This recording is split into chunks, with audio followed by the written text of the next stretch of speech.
every year, dozens of influencers launch a brand. They slap their names onto a product, post about it for a few months, and then it quietly disappears. But every once in a while, one of them turns into a real business. Chamberlain Coffee started in 2019 as a simple online store. Just one product sold DTC. Today, it's doing over $20 million a year, sitting on shelves in thousands of Walmarts and Whole Foods, and opening its own cafes in LA. So what makes it different? What strategies did they follow? And how did they become one of the most successful influencer brands ever made? We're breaking all of it down in this video, and no, you don't have to have a huge following or investment to replicate it. If you're new here, hi, I'm Azra from ZipChat, the AI agent for e-commerce that turns browsers into buyers. And every week on this channel, we break down one successful DTC brand and show you their exact strategies so you can steal it and apply it to your own Shopify store. Before we jump into the video, please take a moment to subscribe to our YouTube channel and give this video a big thumbs up. Okay, now that's out of the way, let's jump straight to Chamberlain Coffee. For those of you who do not know who Emma Chamberlain is, Emma built everything from scratch, posting casual, everyday videos on YouTube. By 2010, she had completely blown up. You could recognize her videos instantly from the Gen Z editing and the way she talked to the camera like she was venting to a friend. She was super funny, relatable, super casual. She really felt like one of us. And throughout all of her videos, whether this was vlogs or like a chit-chat video, there was something that never left the frame: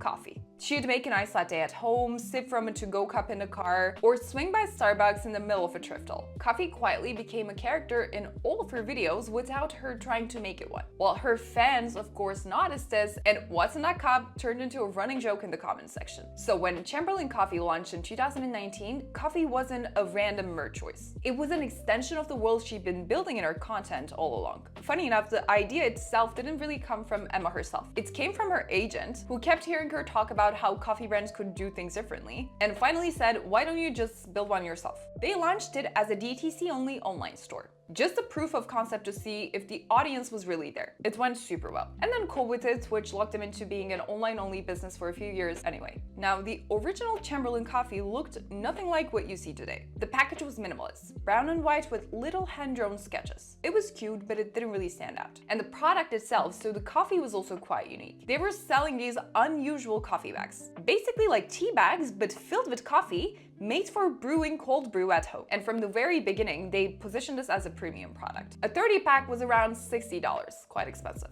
And Emma wasn't just like landing her name to this. On multiple interviews, she said she spent months testing beans, trying different roasts, and learning how coffee supply chain works. They partnered with a specialty roaster in California to source the beans ethically. And she was involved in every single step from manufacturing to e-commerce logistics. And as we already kind of talked about, in its early years, Chamberlain Coffee was sold exclusively through their own website, a pure DTC model, which meant they had better profit margins and direct relationship with their customers. We'll dive deeper into some of the strategies they followed there, but before we do, let's talk about how they rebranded into the branding and distinctive packaging we know them by today. In 2020 came the Rebrand that basically explains the brand we see today. By then, Emma had already proven real demand through DTC, and she wanted to compete in the wider coffee market, not just sell to her fans. Out went the brown minimalistic packaging, in came bright, colorful bags with animal mascots. The medium roast became social dog. The espresso became fancy mouse. And this wasn't just a cosmetic refresh.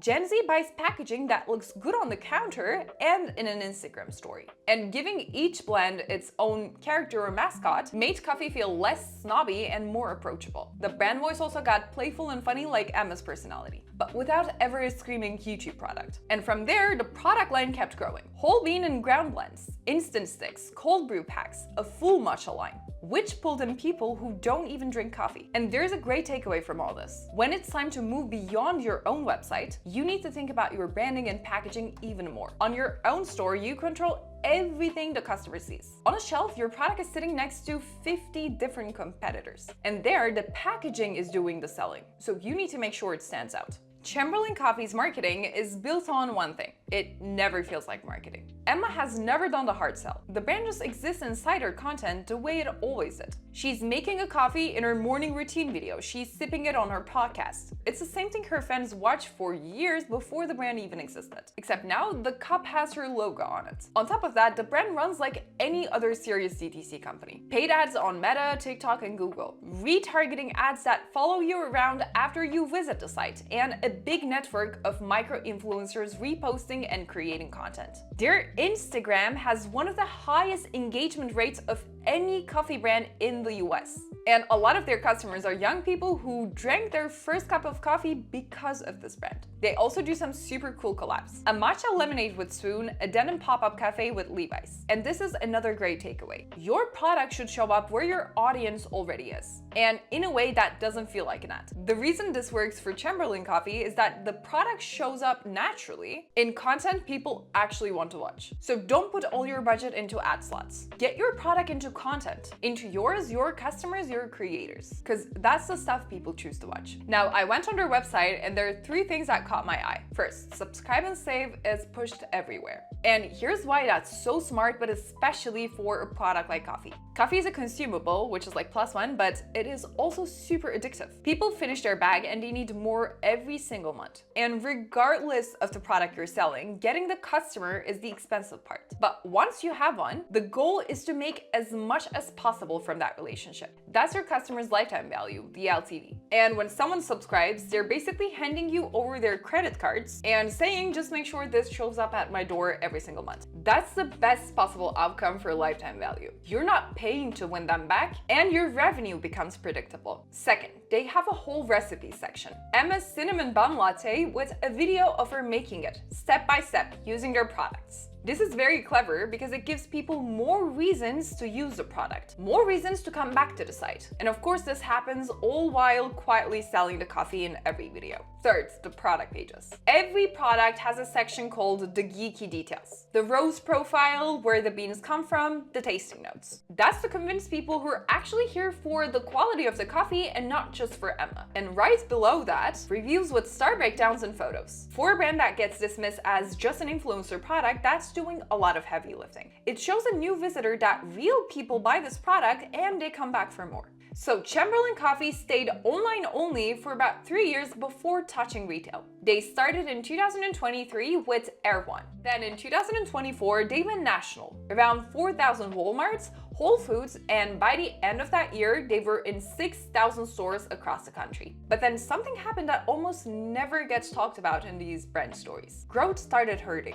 Being in thousands of stores sounds great, but it's expensive, it's a nightmare to manage, and Emma has said the big and fast approach didn't feel right and wasn't going well. So in 2024, they pull back and come out with a clearer brand and a business that is actually heading towards profit. And they now shifted to focus on cafes. Emma has always said she wanted to create that cafe experience and have her brand living in cafes. In 2025, last year, they opened their first cafe in Los Angeles. By March, it had done over 30,000 transactions and there are 4 more locations in the works. Today, Chamberlain Coffee is doing over $20 million in revenue, and that number is still climbing. So why did this one work when so many other influencer brands just flop? I think the biggest reason is Emma actually chose a product that she was genuinely obsessed with. She wasn't pretending to care about coffee. She'd been talking about it for years in her videos before the brand even existed. She also didn't take the lazy route. Most YouTubers will just launch a simple merch like a hoodie with their name on it, and only their super fans will buy it. Emma went after something her whole audience already uses. Millions of people watch her videos wanting a piece of her lifestyle, and most of these people drink coffee every single day.